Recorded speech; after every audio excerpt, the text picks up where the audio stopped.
प्रभु यीशु मसीह में मेरे प्रिय भाइयों और बहनों, आज संध्या काल को हम परमेश्वर के वचन से उन बातों को सीखेंगे जो एक मसीही परिवार की नींव है और किस तरीके से हम एक मसीही परिवार की स्थापना करते हैं और कैसे उसको आगे लेके चलते और बढ़ाते हैं, ताकि परमेश्वर के उन आशीषों को देख सकें जो परमेश्वर अपने वचन के द्वारा हमें कहता है। आइए हम भजन संहिता का 127वां अध्याय पढ़ेंगे। साम 127। यदि घर को यहोवा ना बनाए तो उसके बनाने वालों का परिश्रम व्यर्थ है। यदि नगर की रक्षा यहोवा ना करे तो रखवाले का जागना व्यर्थ ही होगा। तुम जो सवेरे उठते और देर करके विश्राम करते हो और दुख भरी रोटी खाते हो, यह सब तुम्हारे लिए व्यर्थ ही है, क्योंकि वो अपने प्रियों को यूं ही नींद प्रदान करता है। देखो, बच्चे यहोवा के दिए हुए भाग हैं और गर्भ का फल उसकी ओर से प्रतिफल है। जैसे वीर के हाथ में तीर, वैसे ही जवानी के बच्चे होते हैं। क्या ही धन्य है वो पुरुष जिसने अपने तरकश को उनसे भर लिया हो। वह फाटकों के पास शत्रुओं से बातें करते संकोच ना करेगा। ये परमेश्वर का वचन है। इसके पढ़े और सुने जाने पर प्रभु हम सबको आशीष दे। आमीन। आइए हम प्रार्थना करें। हमारे जीवित महान और अत्यंत दयालु स्वर्गीय पिता, राजाओं के राजा, प्रभुओं के प्रभु, सर्वशक्तिमान हमारे परमेश्वर, यीशु मसीह का नाम लेकर इस संध्या काल को, इस वचन की सेवकाई का अवसर जो आपने हमें दिया है, उसके लिए धन्यवाद देते हैं। और जितने लोग आपके वचन से अपने पारिवारिक जीवन को दृढ़ करते और आपकी आज्ञाओं में आगे बढ़ते हैं, उनके लिए आपका वचन मार्गदर्शन है। उनके लिए भी हम आपका धन्यवाद देते हैं, ताकि हम अच्छे मसीही परिवारों को लेकर आगे बढ़ें। इन सब बातों में जो हम आज सीखने वाले हैं, उसके लिए हम आपको धन्यवाद देते हैं और ये विनती हमारे उद्धारकर्ता प्रभु यीशु मसीह के नाम से मांगते, सुन और कबूल कर। आमीन।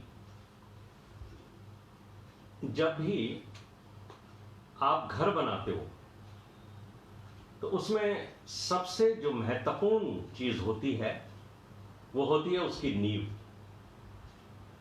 जितना नींव मजबूत होगी उतनी ही वो इमारत मजबूत होगी और फिर उसके ऊपर और भी इमारत खड़ी की जा सकती है। तो हमारे जीवन को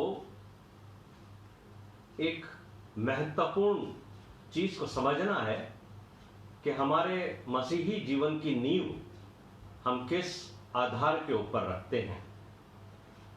यदि यहोवा ही घर को ना बनाए, भजन 127 का पहला पद हमने पढ़ा, यदि घर को यहोवा ना बनाए, ये एक वार्निंग भी है उन लोगों के लिए जो अब आने वाले समय में परमेश्वर की अनुग्रह से अपने परिवार की स्थापना करने जा रहे हैं।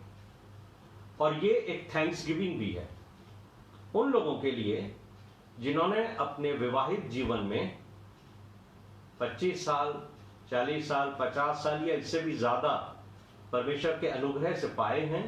तो वो इस बात के लिए आज धन्यवाद देंगे कि अगर यहोवा ने उनके घर को ना बनाया होता तो वो 25, 40 और 50 वर्ष ना देख पाते। यदि हम अपने परिवार का निर्माण परमेश्वर पिता पर संपूर्ण विश्वास करके हमने किया है, तो वो जो परिवार जिसकी स्थापना हमने परमेश्वर के भवन में की है, उस परिवार की निर्भरता परमेश्वर के ऊपर होगी और हम यीशु मसीह के पीछे चलते हुए उसके छोटी सी छोटी बात को एक आज्ञा के रूप में लेंगे और उसको हमारे परिवार में महत्व दिया जाएगा। आज का दिन मेरे लिए एक इसलिए भी महत्वपूर्ण है कि मेरे अपने कज़न ब्रदर, मेरे मामा के बेटे और उनकी पत्नी ने विवाहित जीवन के 53 वर्ष पूरे किए हैं।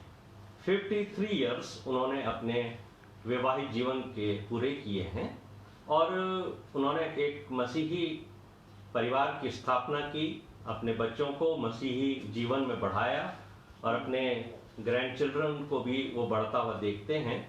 तो मैं परमेश्वर का उनके वैवाहिक जीवन को लिए धन्यवाद देता हूँ और जो कुछ हमने उनके वैवाहिक जीवन से सीखा है और जो चीज़ हम उनके अंदर देखते हैं उसके ऊपर हम आज बहुत सारी चीज़ों पे मनन करेंगे। तो सबसे बड़ी बात यह है कि हम खाली परिवार ही नहीं बनाना चाहते, हम मंडली की भी स्थापना करना चाहते हैं। तो ये महत्वपूर्ण है कि अगर हम एक अच्छी मंडली बनाना चाहते हैं, एक अच्छी कलीसिया बनाना चाहते हैं, तो हमें एक अच्छा परिवार बनाना होगा। वो महत्वपूर्ण है क्योंकि परिवारों का समूह ही एक मंडली की स्थापना करता है। और अगर हमें एक अच्छा परिवार बनाना है तो हमें उसके पहले अपने व्यक्तिगत जीवन को, जिसे हम इंडिविजुअल क्रिश्चियन लाइफ कहते हैं, उसको सही और मसीह के आज्ञाकारिता में चलते हुए बनाना है। और जो बात मैंने आपसे शुरू में कही थी कि हमारा जो व्यक्तिगत जीवन है उसकी आधारशिला, उसकी जो नींव है वो इस बात पर होनी चाहिए कि मुझे परमेश्वर प्रभु यीशु मसीह में बहुत प्रेम करते हैं। ये बात की मुझे और आपको दृढ़ता से निश्चय होना चाहिए कि परमेश्वर ने मुझे भी उतना ही प्यार किया है जितना उसने अपने बेटे यीशु मसीह से किया है। और जब हम यूहन्ना का 3 अध्याय उसका 16वां पद पढ़ते हैं, जहां ये लिखा हुआ है कि परमेश्वर ने जगत से ऐसा प्रेम किया, जब हम इस पद को पढ़ते हैं तो बड़ी अच्छी अनुभूति होती है और बहुत ही अच्छा सा लगता है कि परमेश्वर ने संपूर्ण जगत से प्रेम किया। लेकिन जब मैं इससे आगे बढ़कर ये बात को विचार करता हूं कि परमेश्वर ने मुझसे एज अ इंडिविजुअल मुझसे कितना प्रेम किया है, तब मुझे परमेश्वर के वचन से एक पद मिलता है जो मैं आपके सामने रखूंगा। यूहन्ना का 17वां अध्याय उसके 23वें पद के अंदर मेरे इस जिज्ञासा का, मेरे इस ख्वाहिश का जो है वो भेद खुलता है। और वहां पर लिखा हुआ है कि जैसे तूने मुझसे प्रेम रखा है, प्रभु यीशु मसीह परमेश्वर से कह रहे हैं, हे पिता, जैसे तूने मुझसे प्रेम रखा वैसे ही उनसे प्रेम रखा, यानी मुझसे प्रेम रखा। और ये जो पद है मुझे उत्साहित करता है कि जैसा परमेश्वर ने यीशु मसीह से प्रेम रखा था वैसा ही वो प्रेम मुझसे भी रखता है। यानी वो मुझे और आपको यीशु मसीह का भाई और बहन बनने का दर्जा देना चाहता है। ये एक अपॉर्चुनिटी मेरे और आपके सामने आती है कि हम यीशु मसीह के छोटे भाई और बहन बन जाएं और हम उतना ही प्रेम परमेश्वर से पाएंगे जितना उसने यीशु मसीह से किया है। अब यहां यीशु मसीह की जैसा बनने के लिए एक कंडीशन आती है। हमें से कोई भी यीशु मसीह के समान नहीं बन सकता क्योंकि उसका पवित्र जीवन, उसका दर्शन, उसका उद्देश्य इस संसार में वो बहुत ज़्यादा हमारे जीवन से भिन्न है।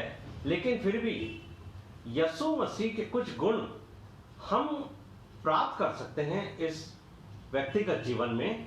और फिलिपियों का 2 अध्याय उसके 8 और 9 पद के अंदर लिखा है कि जैसे यीशु मसीह ने अपने आप को दीन किया, तब परमेश्वर ने उसको एक ऊंचा पद दिया और एक ऊंचा नाम दिया। सिर्फ इसलिए नहीं कि वो परमेश्वर का पुत्र था, परंतु इसलिए कि उसने अपने आप को नम्र और दीन किया था। और यही बात यीशु मसीह मुझसे और आपसे भी कहते हैं मत्ती के 11वें अध्याय के 29वें पद में कि मुझे और आपको भी वैसा ही नम्र और दीन बनना है जैसा वो था। और यीशु मसीह कहते हैं मुझसे सीखो, मैं नम्र और दीन हूं। तो मेरे और आपका जो व्यक्तिगत जीवन का जो आधार है, जो हमारी पर्सनल क्रिश्चियन लाइफ है, वो इस बात के ऊपर होनी चाहिए कि हम यीशु मसीह के पीछे पीछे चलते चलते नम्रता और दीनता को उसके जीवन से सीख कर अपने जीवन और अपने चरित्र के अंदर व्यवहारिक रूप के अंदर ले आए। और पहला यूहन्ना उसकी पत्री, उसका पहला अध्याय और उसके 7वें पद में लिखा है, जैसे वो ज्योति में है वैसे ही हम भी ज्योति में चलें तो एक दूसरे के साथ सहभागिता रखते हैं।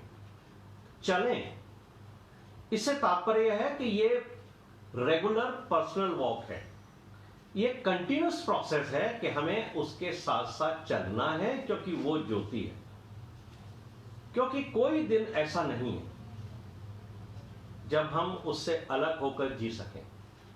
लेकिन कई बार हम ये देखते हैं कि बावजूद उसके साथ साथ चलने के हमसे कुछ ना कुछ गलतियां होती हैं, और कुछ ऐसी गलतियां हैं जिनका तो हमें एहसास ही नहीं होता।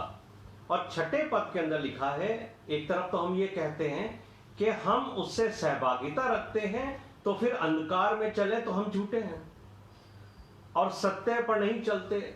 और दूसरी तरफ हम ये कहते हैं कि मसीह ज्योति है और हम भी ज्योति में उसके वचन के अनुसार पवित्रता का जीवन बिताते हैं। यहां पर यह बात समझनी है कि हमारे जीवन में कॉन्शियसली भी कुछ गुनाह होते हैं जिन्हें हम जानते हैं, और अनकॉन्शियसली भी कुछ गुनाह होते हैं जिन्हें हमें पता भी नहीं पड़ता। और जो जानबूझकर हम गुनाह करते हैं उसकी तो हम परमेश्वर से क्षमा की याचना करते हैं। लेकिन जब हमें यीशु मसीह के पीछे पीछे चलना है तो हमें इन बातों का भी ध्यान रखना है कि हमसे कोई अनकॉन्शियसली भी गुनाह ना हो जाए। और उसी के लिए परमेश्वर हमसे कहता है, जो 7वें पद में है, कि प्रभु यीशु मसीह का लहू तुम्हें सब पापों से शुद्ध करता है। सब पापों में ये दोनों तरह के पाप शामिल हैं। लेकिन जब अनकॉन्शियस सिंस की बात होती है तो हम समझ नहीं पाते कि ये वो कौन से पाप हैं जो हम करते हैं और हमें पता नहीं, और हम उसकी माफी भी नहीं चाहते। लेकिन परमेश्वर का वचन मुझे और आपको ये बातें सिखाता है। अगर आप याकूब की पत्री को पढ़ोगे, जो याकूब ने हमारे लिए लिखी है, वह हमारे जीवन को बहुत परमेश्वर के अनुरूप चलने के लिए सिखावट करती है। याकूब की पत्री उसका 2रा अध्याय उसके 9वें पद में लिखा है, यदि तुम पक्षपात करते हो तो पाप करते हो। जब कोई बड़ा व्यक्ति हमारे बीच में आता है, चाहे हम आराधना में बैठे हों, चाहे हमारे घर में हमने कोई आयोजन किया हो और उसमें हमने बहुत सारे लोगों को बुलाया हो, तो जब कोई ऐसा व्यक्ति हमारे बीच में आता है जो नाम से बड़ा होता है, जिसके पास पद बड़ा होता है, जिसके पास धन बहुत होता है, और हम उसे अपने मध्य में स्वीकार करते हैं और किसी ना किसी को हम उस स्थान से उठा देते हैं जिस स्थान पर हम उसको बिठाना चाहते हैं, ताकि हम उसको आदर दें, तो परमेश्वर का वचन मुझसे और आपसे कहता है कि तुमने पक्षपात का पाप किया है। क्या हम पक्षपात नहीं करते? लेकिन हमें तो महसूस नहीं होता कि हम इस तरीके का पक्षपात का पाप भी करते हैं। एक और स्थान के ऊपर याकूब मुझे और आपको बताते हैं, जिसकी गंभीरता को मैंने समझा कि ये भी पाप की श्रेणी में आता है परमेश्वर के वचन के अनुसार। और याकूब का 4था अध्याय उसके 17वें पद के अंदर लिखा है, बाइबल मुझे और आपको सिखाती है कि यदि तुम किसी की भलाई कर सकते हो और नहीं करते हो तो ये तुम्हारे लिए पाप ठहरता है। तो मुझे और आपको यीशु मसीह के पीछे पीछे पाप ना करें, तब हम प्रभु यीशु मसीह के पीछे पीछे चलकर नम्रता और दीनता से उस पद को हासिल करेंगे कि परमेश्वर हमसे भी उतना ही प्रेम करेंगे जितना उन्होंने यीशु मसीह से किया, और हम उनके भाई और बहन बन सकेंगे। फैमिली लाइफ के बारे में जब हम सुनते हैं और देखते हैं तो हम ये जानते हैं कि जो परिवार यानी जो पति पत्नी, ये जानते हैं कि उनका विवाह परमेश्वर की ओर से हुआ है। परमेश्वर उनके विवाह के समय उपस्थित था, परमेश्वर की मौजूदगी में उनका विवाह हुआ है। तो वो हमेशा इस बात को महसूस करते हैं कि परमेश्वर हमारे मध्य उपस्थित है, क्योंकि हमारे विवाह का बंधन उसकी अनुमति और उसकी योजना के अनुसार है। और सबोपदेशक का 4था अध्याय उसका 12वां पद हमें यही बात सिखाता है कि जो डोरी 3 तागों से बंधी हो वो जल्दी नहीं टूटती। ये पद हमें यीशु मसीह की उपस्थिति जो परिवार के अंदर विवाह के उपरांत होती है उसकी ओर एक दर्शन देता है कि हमारे पूरे जीवन काल के अंदर प्रभु यीशु मसीह हमारे मध्य के अंदर उपस्थित हैं। और अगर हमारे जीवन में कोई समस्या है भी तो उसको भी हमें प्रभु यीशु मसीह के पास लाना है, क्योंकि वो ही है जिसने हमें जोड़ा है। वो हमारे विवाह के समय उपस्थित थे और वो ही परमेश्वर हमारी सब परिस्थितियों को और सब तरह की समस्याओं को दूर करने के लिए हमारे लिए सरल से उपलब्ध करने वाला परमेश्वर है। और जब वैवाहिक जीवन की बात चलती है और जब विवाहित जीवन के लिए शिक्षाएं दी जाती हैं तो पवित्र बाइबल से पौलुस रसूल का अफसियों का खत, अफसियों के कलीसिया के नाम लिखा हुआ पत्र, जिसके 5वें अध्याय के 22 पद से और 32 पद तक बहुत सारा वचन उस बात में लिखा हुआ है कि कैसे पति को अपनी पत्नी के साथ व्यवहार करना है और कैसे पत्नियों को अपने पति की आज्ञाकारिता में समर्पण के साथ जीवन व्यतीत करना है। तो यहाँ जब हम इन बातों को पढ़ते हैं तो 22वें पद में लिखा है पत्नियां अपने पति को आदर देंगी। 25वें पद में लिखा है पति अपनी पत्नी से यीशु मसीह की तरह प्रेम करेंगे। बहुत सारी बातें लिखी हैं। लेकिन जब मैंने अपने बड़े भाई से, जिनके विवाह के 53 वर्ष हो गए, और मेरी भाभी साहिबा से मैंने उनके इस लंबे वैवाहिक जीवन के सफर के बारे में बात की तो मुझे बहुत सारी बातें सुनने को मिली, सीखने को मिली। और जब हम इन बातों का अध्ययन करते हैं तो मैंने उनके जीवन से जो महत्वपूर्ण बात ये सीखी है वो है इफिसियों का 5वां अध्याय उसका 21वां पद। हम हमेशा 22 पद से और 32 पद तक जाते हैं, हमने 21वें पद के ऊपर ज्यादा ध्यान नहीं दिया है। अगर हमारे जीवन में, जो मेरे बड़े भाई और भाभी के जीवन में 21वां पद सार्थक होता हुआ मैंने देखा है, अगर हर वैवाहिक जीवन में जीने वाला इस 21वें पद को अपने जीवन में ले ले तो मैं सोचता हूं कि हमारे जीवन को पवित्रता में, परमेश्वर के अनुग्रह में चलने के लिए इससे बेहतर मार्गदर्शन हो नहीं सकता। और 21वें पद में लिखा है इफिसियों का 5वां अध्याय उसका 21वां पद कि मसीह के भय से एक दूसरे के अधीन रहो। अधीनता का यह मतलब नहीं है कोई हमारे ऊपर बॉस है, कोई हमें अपनी आज्ञाओं के द्वारा अधीन रखना चाहता है, बल्कि अधीन का तात्पर्य है एक दूसरे को बहुत आदर देना। जैसा आदर हम परमेश्वर को देते हैं उसी तरह के आदर की अपेक्षा पति अपनी पत्नी से और पत्नी अपने पति से रखती है।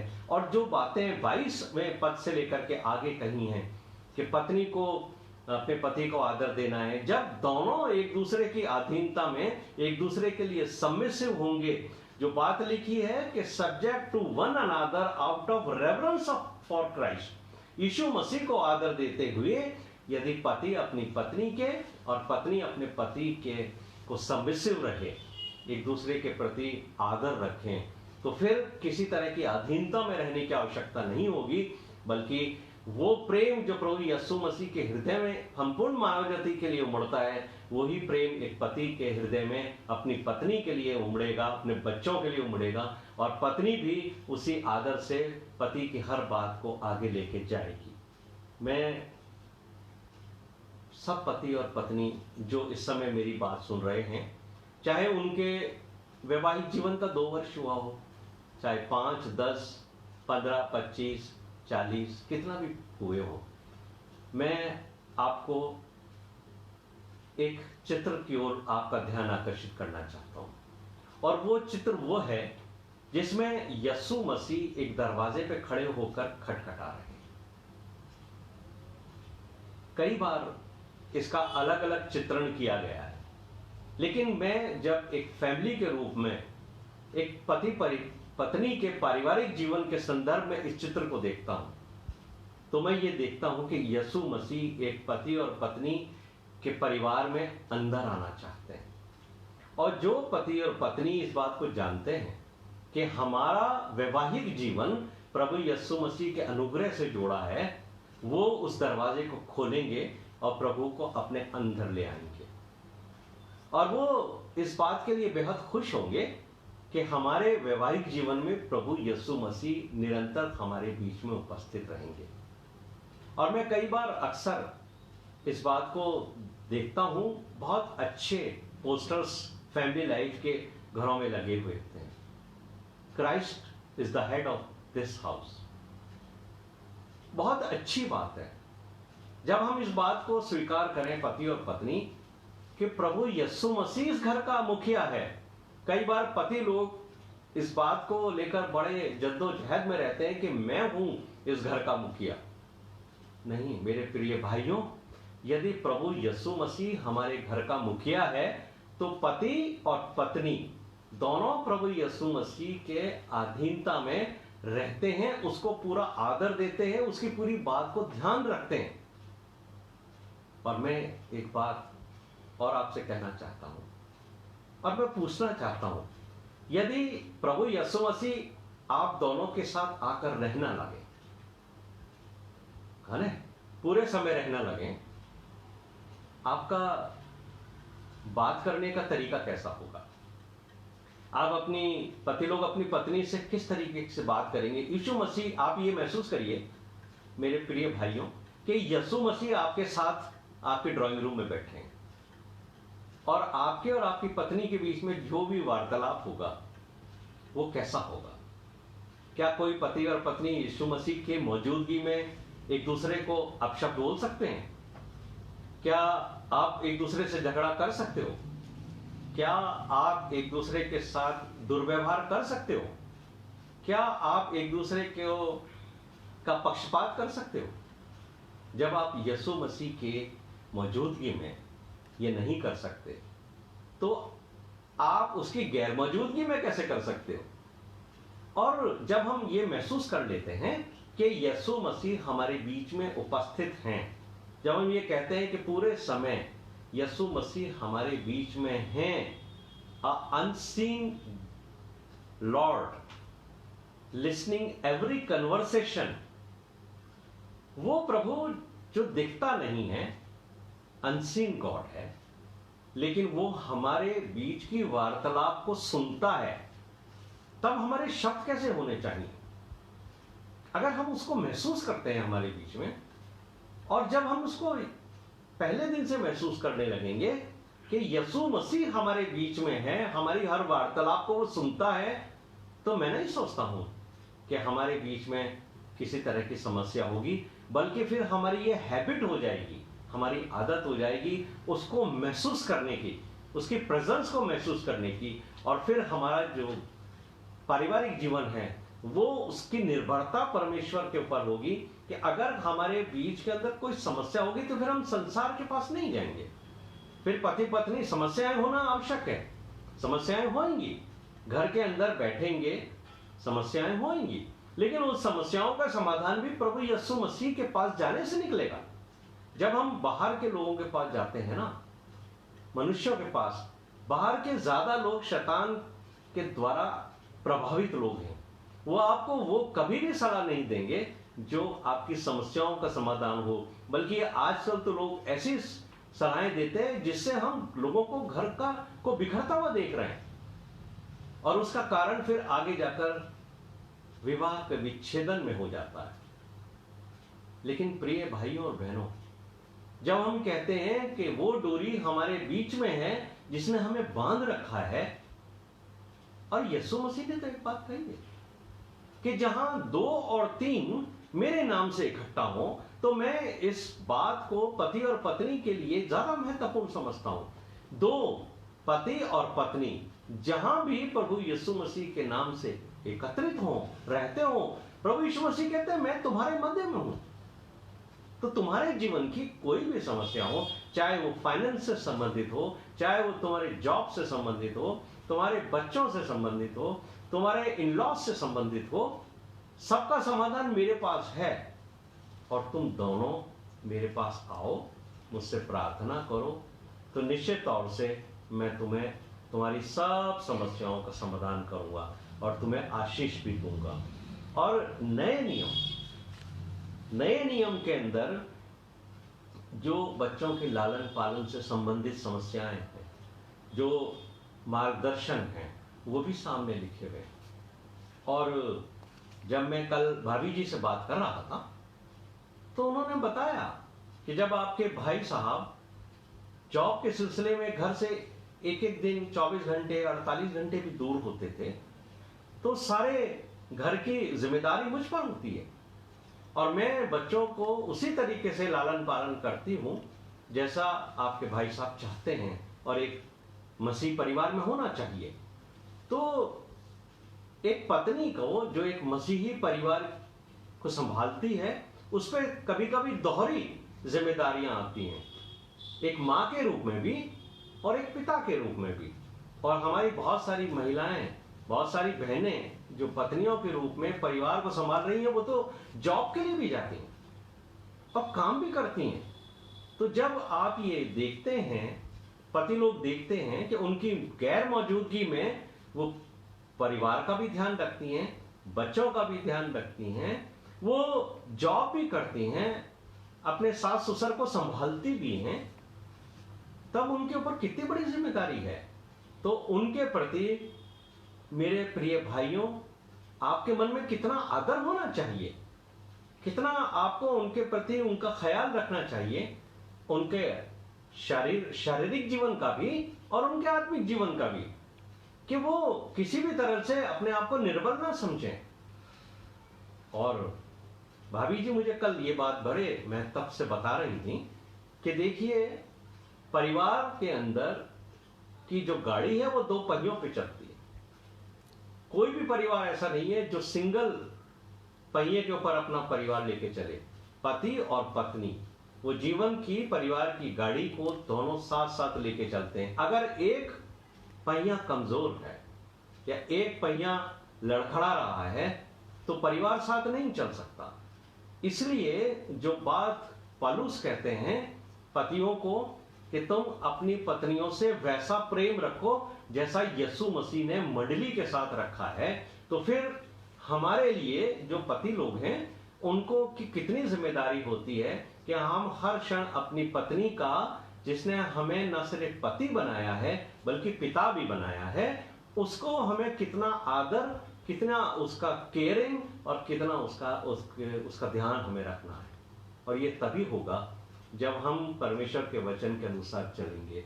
लेकिन जब हम साथ साथ रहते हुए परमेश्वर के अनुग्रह से माता और पिता बन जाते हैं और बच्चे हमारे परिवार में आते हैं, तो उन बच्चों को आत्मिक जीवन में बढ़ाना, परमेश्वर के वचन में बढ़ाना हमारे सबसे महत्वपूर्ण कार्यों में से एक होता है कि हम उस परिवार की स्थापना करें जो एक गॉडली फैमिली हो, जो आगे जाकर हमारे बच्चे भी उन्हीं आशीषों को ग्रहण करें जो परमेश्वर ने हमारे पूर्वजों के द्वारा हम तक दी है।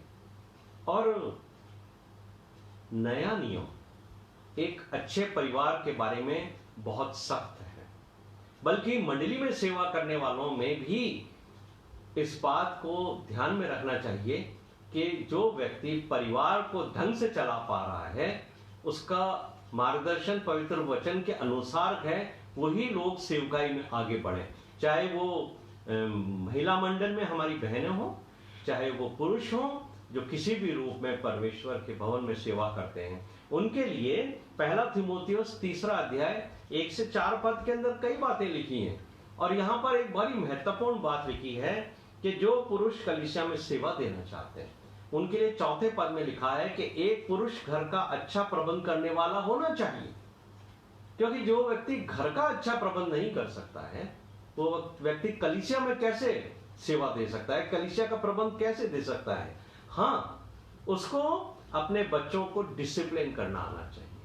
और जो मदर्स हैं वो भी अपने बच्चों को डिसिप्लिन करें, क्योंकि प्रोवर्ब्स नीति वचन का जो 31वां अध्याय है, जो एक भली पत्नी के ऊपर बहुत सारी बातें सिखाता है, उसके 27वें पद में ये बात लिखी है कि भली पत्नी अपने परिवार के चाल चलन पर ध्यान रखती है। वो देखती है कि मेरे बच्चे डिसिप्लिन में हैं कि नहीं है, और विशेषकर उस समय जब पति बाहर होते हैं तब तो उनकी और जिम्मेदारी बढ़ जाती है। लेकिन एक पिता को अपने बच्चों को डिसिप्लिन में रखना बहुत जरूरी है। अगर आपने शुरू से अपने बच्चों को डिसिप्लिन में रखा, अगर बच्चे आपको आदर देते हैं, घर के बड़ों को आदर देते हैं, वो बच्चे बाहर भी दूसरों बड़ों को आदर देंगे। और उनको सिखाना कहां से? उनको बाहर से नहीं सिखाना है।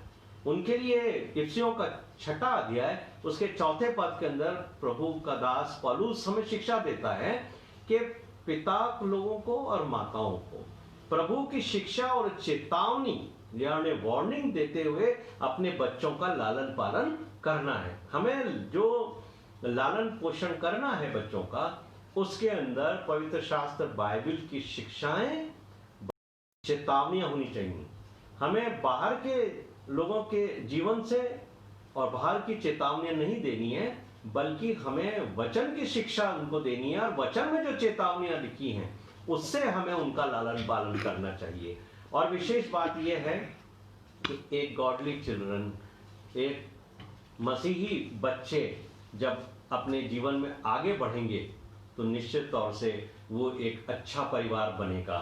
और हमें इस बात का भी ध्यान रखना है, माता पिता को विशेष तौर से, कि हमारे बच्चों की योग्यता क्या है, हमारे बच्चों की एबिलिटी क्या है। हमें जबरदस्ती उनके ऊपर बहुत सारी चीजें, जो हमारे अंदर भावना होती है कि हमारे बच्चे ये अचीव करें, हमारे बच्चे वो अचीव करें, इसके लिए उनको प्रेशराइज नहीं करना चाहिए। जरूरी नहीं है कि हमारा बच्चा क्लास में फर्स्ट आए तभी हम उसको योग्य मानेंगे। हमारे बच्चों में बहुत सारी अच्छी दूसरी क्वालिटीज भी हो सकती हैं, हम उनको आगे बढ़ाएं। और सबसे महत्वपूर्ण बात है कि हमारे बच्चों को हमें कभी डिस्करेज नहीं करना। हमारे बच्चों को हमेशा घर के अंदर हमें उनको उत्साहित करना है। उनकी योग्यताएं जो भी उनमें है, जिस फील्ड में वो हैं, उनको उत्साहित करना है ताकि वो बच्चे उस क्षेत्र के अंदर आगे बढ़ें और नाम कमाएं। जरूरी नहीं है कि सिर्फ शिक्षा के क्षेत्र में। अच्छा है अगर शिक्षा के क्षेत्र में आगे बढ़ते हैं, लेकिन बहुत से बच्चे स्पोर्ट्स में, बहुत से बच्चे म्यूजिक में, अदर एक्टिविटीज में भी बहुत अच्छा करते हैं।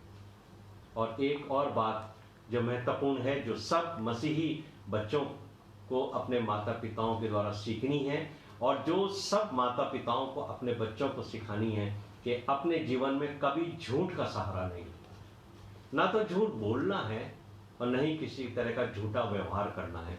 और स्पेशली जब वो स्कूल और कॉलेज में शिक्षा पाते हैं, कभी भी चीटिंग नहीं करनी है कि हम किसी भी योग्यता को प्राप्त करने के लिए झूठ का सहारा लें, क्योंकि उससे व्यक्ति का मॉरल, इनर मॉरल डाउन होता है, और वो हमेशा हमारे अपने जीवन में एक गिल्ट लेके जीता रहेगा। अगर आप कभी परीक्षा में, चाहे वो कॉलेज स्कूल की परीक्षा हो, चाहे वो कॉम्पिटिटिव एग्जाम हो, किसी पद को प्राप्त करने के लिए आपने कोई एग्जाम दिया है, यदि आपने वहां चीटिंग करी है तो निश्चित तौर से मैं ये कह सकता हूं कि आप पूरे जीवन भर एक गिल्ट के अंदर, एक अपराध बोध के अंदर जीवन व्यतीत करेंगे और जानेंगे कि ये पद आपने धोखे से लिया है, चीटिंग से लिया है। मेरे प्रिय भाइयों और बहनों, हम जो माता और पिता हैं, हमें एक लंबा वैवाहिक जीवन एक बहुत बड़ी आशीष के रूप में परमेश्वर से ग्रहण करना है, और उसके लिए प्रभु से प्रार्थनाएं मांगते हैं और मांगनी है। और ये जो प्रार्थना हम मांगते हैं, प्रभु की प्रार्थना, जिसमें हम ये कहते हैं कि प्रत्येक दिन की रोटी तो मुझे खिलाया कर, ये एक बहुत गहरा विषय है। और जब हम अपने मुंह से प्रत्येक दिन की रोटी मांगते हैं, तो परमेश्वर हमें सिर्फ रोटी ही नहीं देता चारों समय की, बल्कि वो हमें एक अच्छा परिवार देता है। प्रभु हमें हमारी योग्यता के अनुसार, चाहे वो बिजनेस दे, चाहे हमें जॉब दे, हमें रहने को घर देता है। प्रभु हमें हमारे पति पत्नी को ही नहीं, बच्चों को भी रोटी देता है, उनके लिए भी वो जॉब देता है, उनको भी घर देता है, उनको भी आगे बढ़ने का पूरा मौका देता है। एक छोटे से शब्द के अंदर हम परमेश्वर के सामने बहुत बड़ी चीज मांगते हैं, लेकिन आवश्यकता है कि हम भी उसकी आज्ञाओं पे चलें। और जब हम उसकी आज्ञाओं पे चलेंगे, प्रत्येक दिन अपने परिवार को, पति पत्नी दोनों साथ लेकर संध्या काल को बैठेंगे, हमारे घर के अंदर प्रभु की स्तुति होगी, हमारे घर के अंदर पवित्र वचन पढ़ा जाएगा, हमारे घर के अंदर प्रार्थनाएं होंगी, तो वो पारिवारिक संध्याकालिक प्रार्थना में हमारा परमेश्वर उपस्थित होगा, हमारी सब प्रार्थनाओं को सुनेगा, हमारी सब समस्याओं का भी समाधान वो करेगा। और वही जो परमेश्वर है वो हमारे परिवार को आशीषित करेगा और हमें परमेश्वर को धन्यवाद देने का मौका मिलेगा। मेरे जो बड़े भाई हैं और भाभी साहिबा हैं, जिन्होंने 53 इयर्स अपने वैवाहिक जीवन के व्यतीत किए, उन्होंने इसी तरीके से इन्हीं बातों के ऊपर चलकर अपने परिवार का निर्माण किया है, जो एक गॉडली फैमिली है। और उनके बच्चों को भी परमेश्वर ने आशीषित किया, और वो बच्चे भी एजुकेशन में भी और जॉब में भी अच्छे अच्छे स्थानों के ऊपर आसीन हैं। और आज वो अपने जीवन के बारे में परमेश्वर का धन्यवाद करते हैं। और उन्होंने जो मुझे उनके जीवन से पद प्राप्त हुआ है वो है भजन संहिता का 40वां अध्याय और उसका 5वां पद। जब वो अपने परिवार के लिए परमेश्वर का धन्यवाद देते हैं कि परमेश्वर ने उनको कहां से कहां तक 53 वर्षों तक संभाला, तो इस पद को सामने रखते हैं। भजन संहिता 40वां अध्याय उसका 5वां पद। हे मेरे परमेश्वर यहोवा, तूने बहुत से काम हमारे लिए किए, हमारे परिवार के लिए करे। आश्चर्यजनक रूप से तूने हमारे जीवन में वो काम किए हैं प्रभु जिसकी हमने अपेक्षा भी नहीं थी। और हमारे बड़े भाई और भाभी साहिबा ये कहते हैं, ये उनके विटनेस है कि हे मेरे परमेश्वर, तेरे तुल्य कोई परमेश्वर नहीं, तू ही हमारा परमेश्वर है, तू ही हमारा मार्गदर्शक है। हम तो चाहते हैं दोनों अपने परिवार के साथ मिलकर कि तेरे उन आशीषों की चर्चा करें और हम उन्हें गिने भी। लेकिन प्रभु, तूने हमारे 53 वर्ष के जीवन में इतनी आशीषें दी हैं कि हम उन्हें गिन नहीं सकते। लेकिन हाँ, जब भी हमें मौका मिलता है हम लोगों के सामने उनकी चर्चा करते और आपका धन्यवाद देते हैं। मेरे प्रिय भाइयों और बहनों, हमें जिन्हें पति पत्नी के रूप में परमेश्वर ने कुछ वर्ष दिए हैं या बहुत सारे वर्ष दिए हैं, हम भी उनके साथ मिलकर आज परमेश्वर का धन्यवाद करें कि प्रभु, आपने जैसी आशीषें उन लोगों को दी हैं जिन्होंने आपको आगे रखकर, आपके अपने घर में मौजूद रखकर सारे निर्णय लिए। प्रभु, आप हमें भी ऐसा मार्गदर्शन दें। आइए हम प्रार्थना करें। हमारे जीवित महान और अत्यंत दयालु स्वर्गीय पिता, हम आपका धन्यवाद देते हैं प्रभु कि जैसे आपने हमारे बड़े भाई और भाभी को 53 वर्ष का एक वैवाहिक जीवन दिया, जिसमें आपने उनका मार्गदर्शन दिया, उन्हें समझाया, सिखाया, उनके प्रत्येक समस्याओं का समाधान किया, वैसे ही प्रभु हर एक उस परिवार को, हर एक उस पति और पत्नी को जो आपके ऊपर निर्भर है, जो आपसे मार्गदर्शन चाहता है, जो आपके वचन के अनुसार चलना चाहता है, प्रभु जी उन सबको भी अपने नजदीक आने का अवसर दें, उनके जीवन को भी आशीषित करें, उन्हें फलाएं फुलाएं प्रभु जी, उनके सब आवश्यकताओं को पूरा करें, उनको रोशनी में लेके चलें, उनको ज्योति में लेके चलें प्रभु, और उनके जीवन को दृढ़ करें ताकि वो भी अपने अपने स्थानों के ऊपर लोगों के लिए एक आशीष का कारण हो और एक आइडियल कपल के रूप में उनको आप स्थापित करें। सब बातों में हम आपको आदर और महिमा देते हैं। ये विनती हमारे उद्धारकर्ता प्रभु यीशु मसीह के नाम से मांगते, सुनो, कबूल कर। आमीन, आमीन।